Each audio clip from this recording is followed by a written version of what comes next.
मेरे पास 50 रुपए थे। ठीक है। मैं बाजार गया सामान लेने के लिए।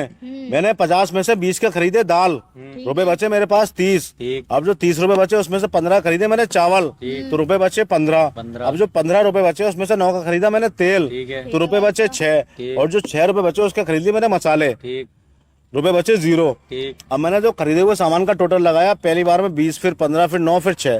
तो 20 और 15 35। 35 और 9 44 और 6 50। तो ये तो आगा टोटल सही। ठीक। यानी 50 हमारे पास थे और 50 के हमने खरीदा सामान। लेकिन जो हमारे पास रुपए बचे ठीक। उसका जब हमने हिसाब लगाया हाँ। पहली बार में बचे 30 रुपए, ठीक है। दूसरी बार में बचे 15, ठीक। तीसरी बार में बचे 6, चौथी बार में 0। ठीक। जब हमने इनका टोटल लगाया तो ये रुपए आ रहे हैं 30 और 15 45 और 6 51। अब ये 51 क्यों आ रहा है जबकि यहाँ 50 है तो यहाँ भी 50 आना चाहिए।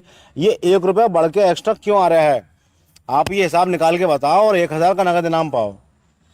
साहब करने का कोई पैसा नहीं है, बताने के अगर आपने सही बता दिया इनाम में मिलेंगे आपको 1000 रुपए। फिर समझ लो हमारे पास 50 रुपए थे। हम बाजार गए, हमने पहली बार में 20 रुपए का सामान खरीदा।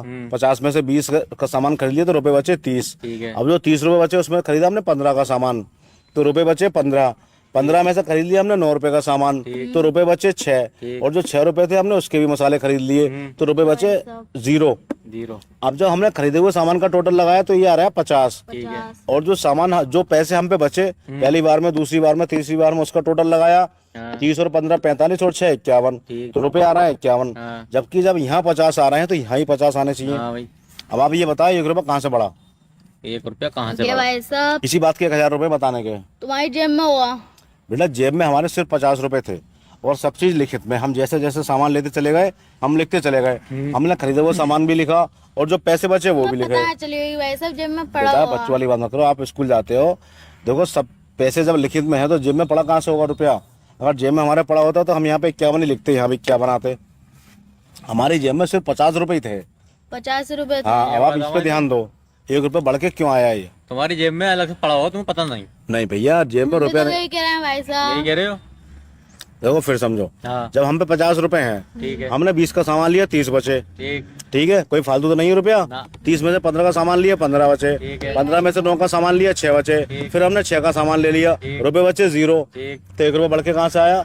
खरीदे हुआ सामान बैठा हमारा 50 रुपए का, ठीक। बचे हुए पैसे बचे हमारे 51 रुपए। ठीक। ये बताओ ये 1 रुपया फालतू जो आ रहा है क्यों आ रहा है? क्यों आ ये रहा कहाँ से आया 51 रुपए? यानी 1 रुपया एक्स्ट्रा कैसे आ रहा है?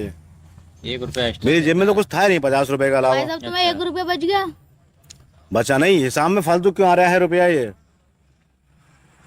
भाई भाई साहब हमने सामान खरीदा 50 का, 50 रुपए आ गए। हाँ। अब जो बचे हुए पैसे थे वो जोड़े तो वो आ रहा है 51, जबकि यहाँ भी 50 आने चाहिए ना। क्वेश्चन ये है, यही यहाँ 50 आना तो यहाँ 50 आने चाहिए। ये 1 रुपया एक्स्ट्रा क्यों आ रहा है? ये भाई, कहाँ से आया रुपया? घुमाने वाला सवाल लेके आए हो। इसी बात के भैया पैसे हैं 1000 रुपए, बताओ और 1000 रुपए जीत के ले आओ। या करने कोई पैसा नहीं है, फ्री है। फ्री है मतलब ये बताना 1 रुपया कहाँ से आया? कहाँ से आया ये साहब निकाल के बता दो भाई और काम ले ऊपर से आओ। आ गया भाई तो गैप से। अरे नहीं यार ये कोई बात नहीं। दुकानदार से हेरा फेरी हुई तो बेटा दुकानदार से कोई हेरा फेरी नहीं हुई है। चलो आपको नहीं पता कोई बात नहीं, चलो।